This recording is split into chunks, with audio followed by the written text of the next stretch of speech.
Hey guys, Dean here. In today's video, we're going to be reviewing Tektopia, a village overhaul mod for Minecraft which improves the village system drastically. So this mod basically is a complete village overhaul for the game. You build a village and you adapt the village with your own designs, and your villagers will then also get better too. This mod is awesome. You can build up a massive village with 100 plus villagers all at the same time working simultaneously. And when I'm talking about villagers, I'm not talking about these creepers here inside this jungle temple. No, we're going to get to the village structures momentarily. Oh look, a village I just ran into, just by chance.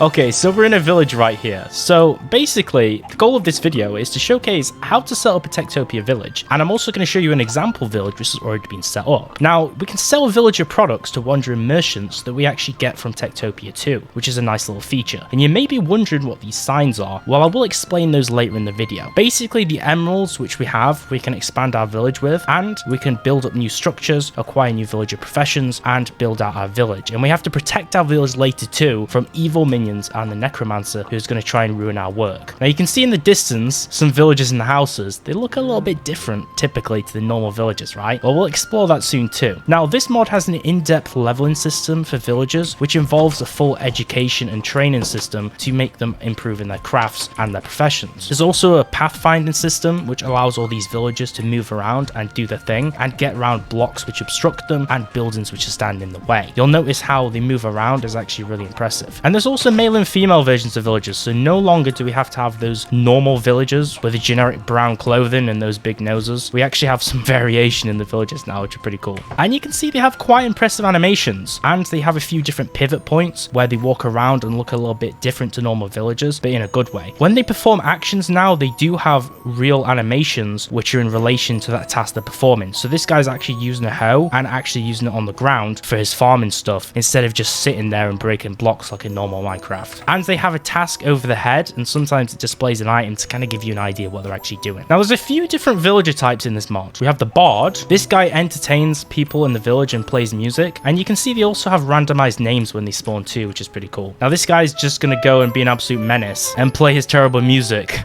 during this video's commentary. We have the blacksmith, who has the ability to craft iron and diamond tools, weapons, and general armor which villagers can use too. The butcher, which has the role of basically killing animals and then making them into meat. Not really a job which I'd like to have. Also, this guy also kind of looks like a psychopath, like something out of a show like Dexter or something. Then the chef. So the chef creates a variety of different foods which keeps villagers well fed, because they do have certain stats like hunger which they need to maintain to be happy and productive. Also clerics, they heal and bless other villagers, especially when you're having a village which is under attack. These guys are super useful. Druids have the purpose of helping crops to grow and trees to grow, and they also replenish mine shafts with resources. So these guys, oh, he's disappeared, are actually pretty useful. The next up is Enchanter, but before I show you that, why is this chicken on this roof? And why is this cow on this roof? Get down. So the Enchanter enchants weapons, armors, tools, and also books. And when you right click on these villagers, they do have options which we can take a look at. Now this is a little bit off topic and I'm going to show you after, but there is a menu system here, right? Now farmers you've already seen because they're all around us, surrounding us. But if we spawn a farmer, you can see it spawns the generic female farmer, but there is also a male variant too. It just depends on the randomization you'll get from the mob spawn egg. Now of course farmers just till the soil and then they plant and harvest the crops when they reach their max growth cycle stage. Now villagers can come under attack in this mod. There is actually the looming threat of that Necromancer and his minions, so you want to typically have guards in your village. Now these guards, especially with all the random names they can have, are really cool, and they come in different types in terms of the gender, but also they have different colors of armor, which typically doesn't really have consistency, but apart from that they're really cool. And obviously these guards who have disappeared down here will then start to patrol the village. This is because they protect the village from invaders, and they just go on general patrols using the pathfinding system in the mod. So you might find these guys just wandering on the border of the village, on the perimeter, and just randomly walking along different paths. There's also a special captain. As you can see, this is a profession token for the captain of the guard. This is just a class of the guard, and they just inspire the other defenders and lead the guards. Now in the forest, in a pre-made village, you'll typically find lumberjacks. Lumberjacks are there obviously to cut down the trees, because every village needs wood for resources to then expand. It's a really crucial material which you need in this mod. Now, if you have a mine somewhere like this man-made one, which I made in the last 5 seconds, you generally want a miner to spawn. Now, a miner inside your mine is useful because they travel deep below in the earth and they'll dig out the mine shafts naturally, and they'll look for resources and bring back any valuables they find down below. Now, if you have animals in your village like these pigs, which definitely shouldn't be in here because this is not a stable, this is the roof of someone's house, but regardless, these ranchers are what you kind of need. Now, they have farmer hats, so you think that they're just a normal farmer, but they do nothing with crops. In fact, ranchers just serve the purpose of feeding and harvesting the animals nearby. Now, inside villages, this is not a school, but there is usually schools, and schools obviously need teachers, and teachers will educate the children because there are children in this mod and they need to grow up to adults and they need to get smarter and be useful and productive in the village. Teachers educate the children so they can have better skilled professionals when they actually grow up, and that helps your village as a whole, right? Because the next generation is going to help your village to expand, just like in the real world. And this is not a school, but just as an example, the kids in the mod will obviously attend the school with the other kids, but it will have a better layout where there's like chairs and tables, because this is just someone's house. So I kind of feel bad just dumping these random villagers in here to annoy these people, especially this teacher who's just gone and had the audacity to put down her own chair and just chill in these other people's house. Also, it's nighttime, so I guess they need somewhere to stay. Now, you also have the nitwit. So the nitwit is basically the average unemployed person. So this is typically someone who just doesn't have a job or role in the village. They are not actually going to do anything in the village. So when you spawn them, they're kind of like a generic person, but they're not some kind of bum or just like random mob. They actually have pretty nice clothes on them, and there's actually quite a lot of different skin variations which we can have when we spawn them. There's male and female versions, but for the most part they just look the same. It's just like a male and female version wearing a generic green shirt. Now, when you have a village which is thriving and functioning, there will be people outside your village that want to come in and join your village. An already prospering village where they can join, not do anything, and reap all the benefits and rewards. Sounds like a pretty good deal to me, right? Well, basically, nomads are these types of villagers. So these guys will look to come join your village by visiting it and try and join your civilization. So you can see these nomads are usually like backpackers who have like a backpack on the back, and they have a few different skins. There's probably female versions of them. You can see most of them spawning right now are men. I don't know if they all are men with this mob, but they look pretty cool. And all these ones look the same too, so that's kind of scary. They're like clones with the same name. And every single day, there's a merchant which will wander into your town. And this guy goes into the town and he's basically a trader which trades your villagers' goods in exchange for profit via emeralds. So these merchants kind of function the exact same way that a normal Minecraft villager would function, because they have the same trading system. But these guys actually have some pretty lucrative items which normal Minecraft villagers probably wouldn't have or have commonly. So these guys are actually pretty cool to trade with because the rewards are quite nice from the trades. Now, if you're wondering why I have this Tektopia guide, which shows guides from the mod, this is basically a guide which you get using the mod, but it's not that useful because it basically just links you to the wiki, but it's good as a starting point. So it's morning time, so let me go through a few of the different building types. I'm in fact going to go through them all and explain the purpose. Don't ask why I'm standing on top of this random lantern with all these torches on. I have no clue why. And it's also interesting to see that a tinker has been spotted approaching the village. So I guess this is some kind of nomad who's coming into the village but actually has a useful profession. First of all, we have the town hall. And we can press shift on these. These are structure markers. I will explain that system a little bit later. But the town hall is a useful thing. And basically this is the heart of the village where you buy the different structures which you can use later and the new profession tokens. So if you want to build new buildings, you need the town hall as a base. This is kind of what starts off your village. Then we have storage. So storage is the central hub of all villager goods. So this is where all of the people who gather resources are going to dump all the things in chests. So you need this for space and inventory. And then homes come in 3 different types: number 2, number 4, and number 6. These are obviously homes for villagers in the various sizes for them to live in. And you'll see that the bard is taking damage somewhere. I guess someone other than me got sick of his music. Oh, okay.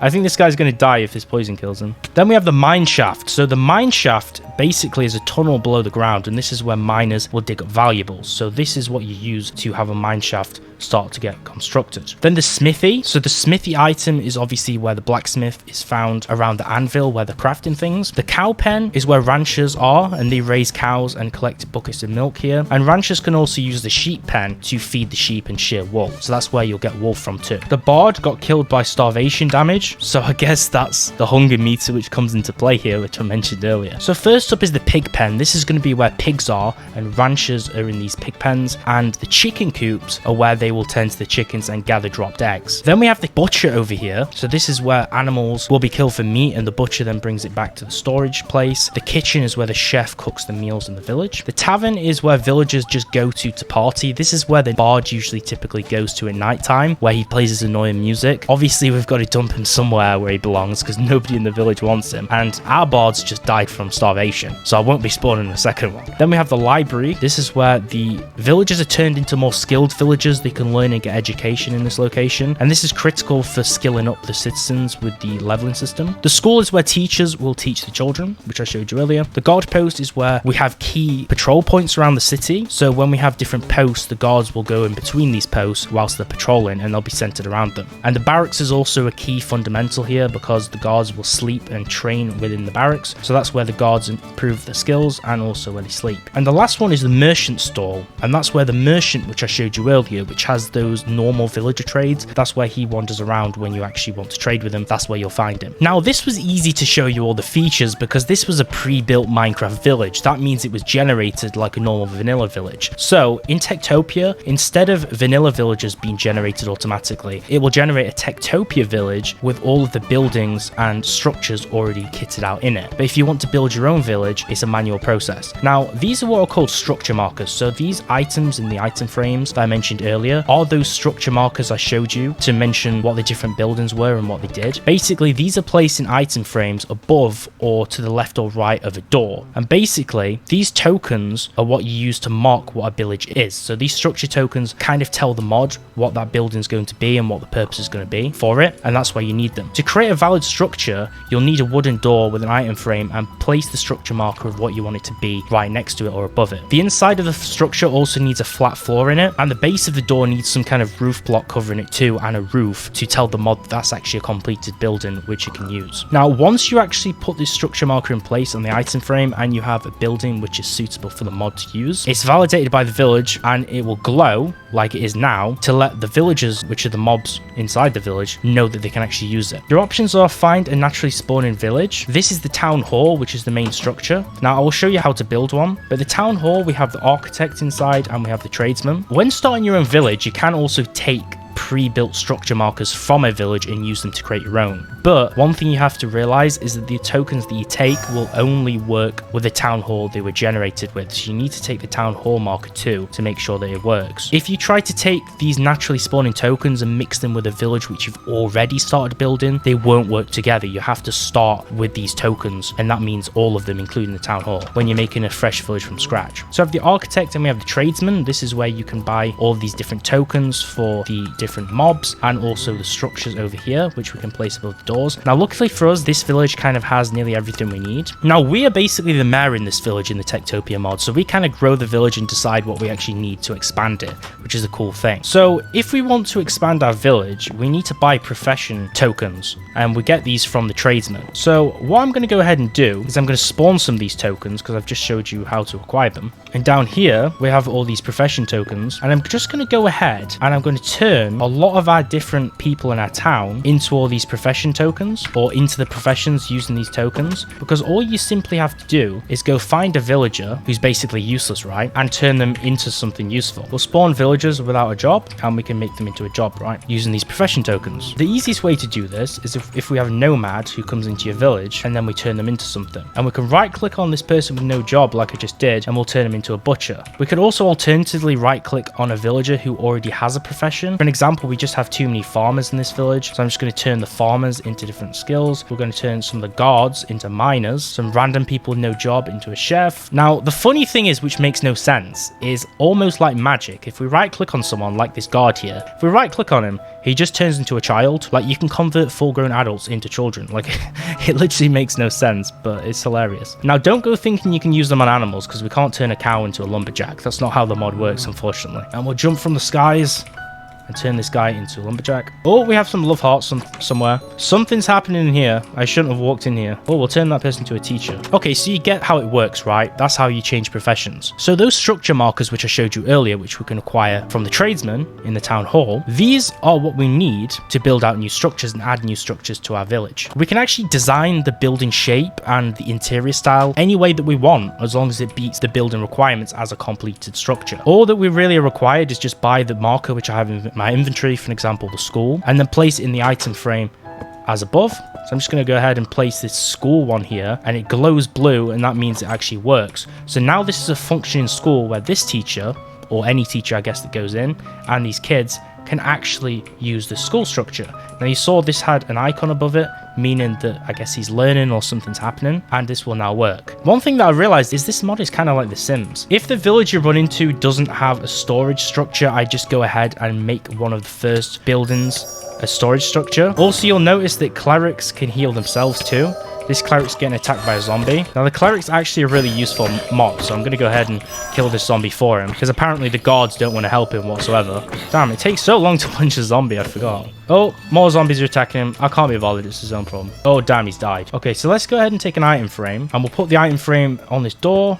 Oh, we don't want to make it home. Let's make it a storage room. So this is now a storage room. So basically, this is kind of like the heart of the city, this structure, and all people will go and they'll put things inside this. I don't think this is actually a valid storage room because I think we already have one in the city, but this is how it'd work, right? I'm just going to go ahead and just put some chests in here anyway. And that's how to create a structure and add them. Now remember, the main currency in Tektopia is emeralds. Just like with Minecraft Vanilla with trading, emeralds are what you're going to need, okay? Because growing everything inside a village isn't cheap. It's going to take a lot of willpower and a lot of items. That's where the wandering merchants that I mentioned earlier are useful. So we can right click on this guy and we can trade with him. Now with merchants, we can trade emeralds and we can get a lot of items. Like I said before, this is how you're going to acquire everything. Now when you're inside a village, when you right click on villagers, you have quite a bit of information. So first of all, it will show you their role. It will have their inventory, so all of their gathered goods, and also any tools they've got equipped or anything they use them for their profession. And it will also show you some of the values. So it will show you the health. So this guy has 20 health. It will show you their hunger level, and it will show you their happiness and intelligence. Now the first one, which is hunger, basically the more work they do and whatever jobs they do around the village, they start to get hungry and they need food. This is why you need a farmer, which is this guy,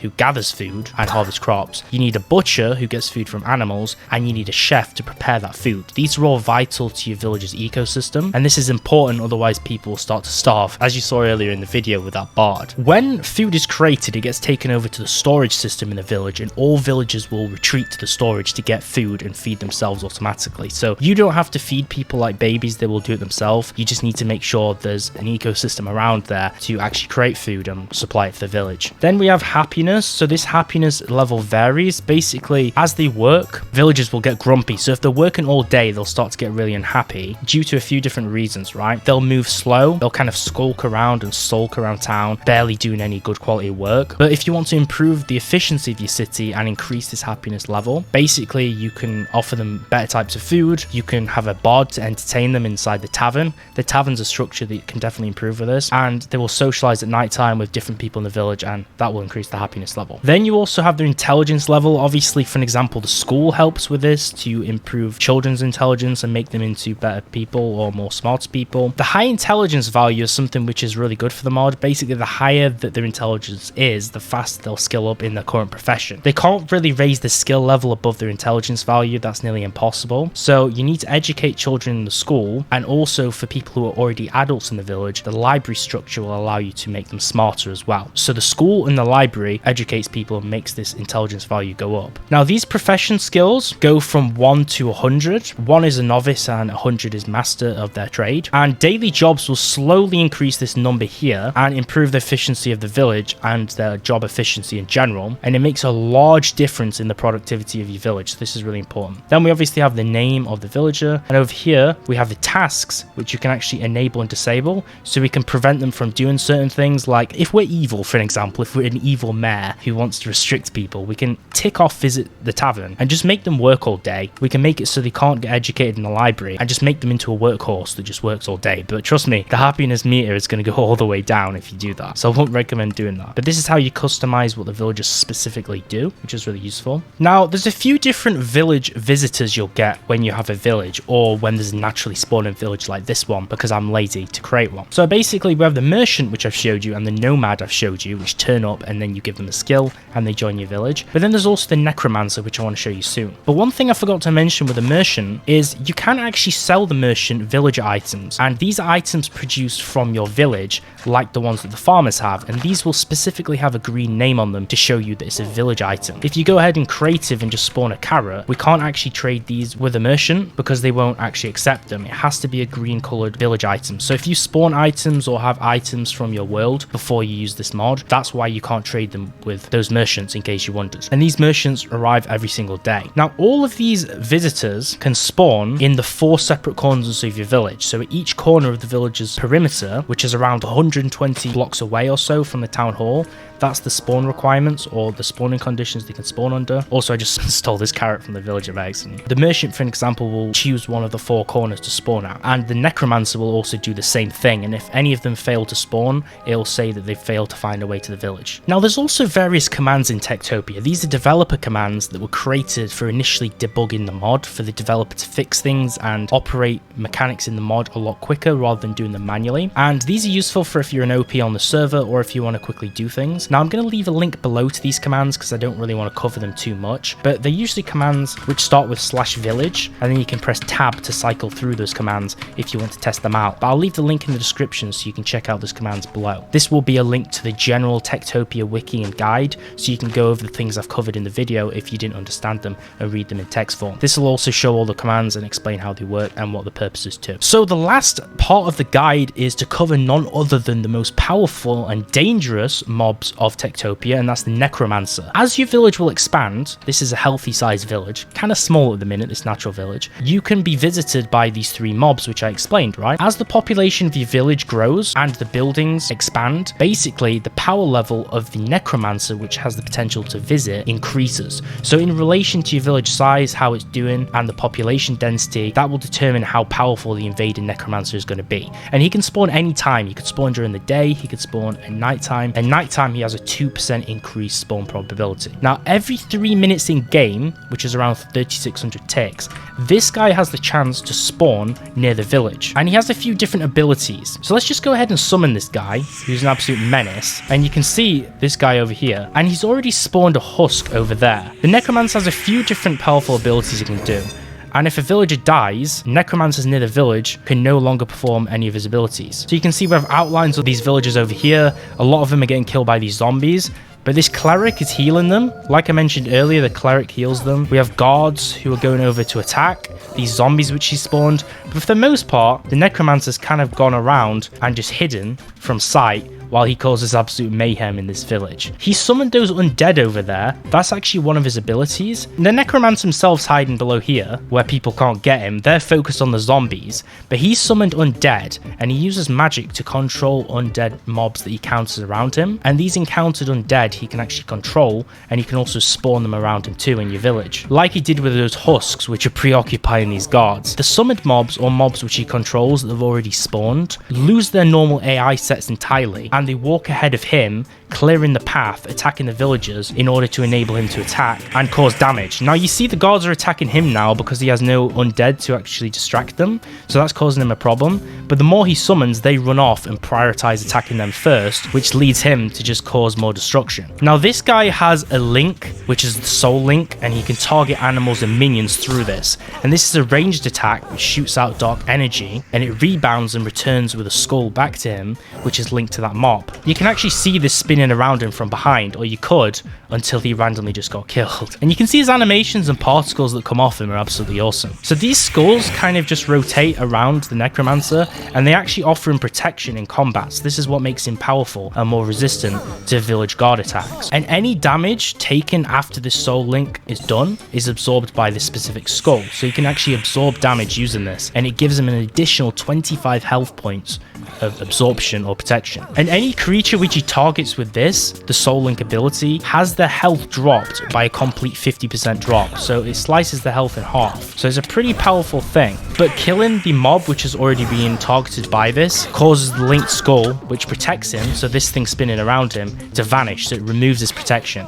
So if he's targeted a guard, killing that guard will weaken him by removing that protection, and it's a kind of worthy sacrifice that you're gonna have to make unless he kills them naturally. So we'd actually have to go ahead and we'd have to kill this guy, and when we kill the Necromancer, anyone he's summoning or controlling, like all those zombies, will basically disappear and vanish. But anything that's soul linked to his skull will not vanish until they die or you kill them. And he's a little bit weaker than you actually expect, but if I was in survival mode, it wouldn't be so easy. Also, sometimes he can have this withering circle around him. I'll try and put a picture on the screen if I remember. And basically this targets a player and it summons this circle of withering energy around him, which is swirling magic, and some of those purple skulls of his which spin around in a circle. This circle grows over an amount of time, over the next few seconds, and it expands and it takes up more area around him in kind of like an AoE effect, and anyone that stands within it get withered. This is also a reason why the skulls that float around him are wither skulls, because he actually has the power to apply the wither effect too, which makes more sense. But he's not as powerful as the wither, because if he would be, it'd be pretty hard, right, when this guy attacks. So this guy can have a few different power levels. He spawns at different power levels, which is determined on your village power, and this is determined by the different colors. So I can't spawn a different powered Necromancer. I can only spawn manually a Necromancer with a spawn egg that's green, and that's the level 1 power level. Now the Necromancer's level is determined from the number of summoned and controlled minions, the number of soul links maintained that he has at one time, the frequency and duration of his abilities, and the number of emeralds dropped. These are all properties which are determined by his power level, so if he's stronger, these will obviously be more deadly. Obviously you saw me kill the Necromancer before and he drops emeralds, and the emeralds which he drops on death is quadrupled the amount of the Necromancer's power level. So for an example, if I fought a level 5 one, it would give me 20 emeralds. Now there's a cool thing which determines whether the Necromancer will spawn too. We can actually prevent him from spawning. So I don't know where the town hall is. I don't actually know if this is the town hall. So I'm just going to place down a sign just to kind of show you in retrospect as an example. Imagine if this was our town hall, right? It doesn't say town hall. It's not activated because we already have a town hall. But let's say this was the town hall. We don't want the Necromancer to attack because we don't have enough guards yet, or they're not trained enough yet to actually withstand the invasion. So you could right click and rotate it onto its corner like this, and this marker being altered and rotated completely prevents the Necromancer from invading until we rotate it back again and we deem our village to be ready in terms of defense, and then it can spawn. Also, if we spawn iron golems and snow golems, they'll attack the Necromancer too. So I'm just going to show you that. So we'll spawn a snow golem, we'll spawn an iron golem, so we've got both, and then we'll spawn a Necromancer. And you can see the iron golem just throws him up in the air, and the snow golem attacks him too. So both these guys will attack him, so they can be pretty useful to leverage in the defense, because obviously these are typically the strongest guard mobs in vanilla. So I think that is all I have to show you in the Tektopia Villagers mod. Now if you want to download this mod, go ahead in the description down below, and the download link will be there so you can try it for yourself. And if this video was useful, you learned how to use the mod, or if you genuinely enjoyed it for its entertainment, subscribe to the channel for more Minecraft videos. Also remember to check out the merch too, and I'll see you next time.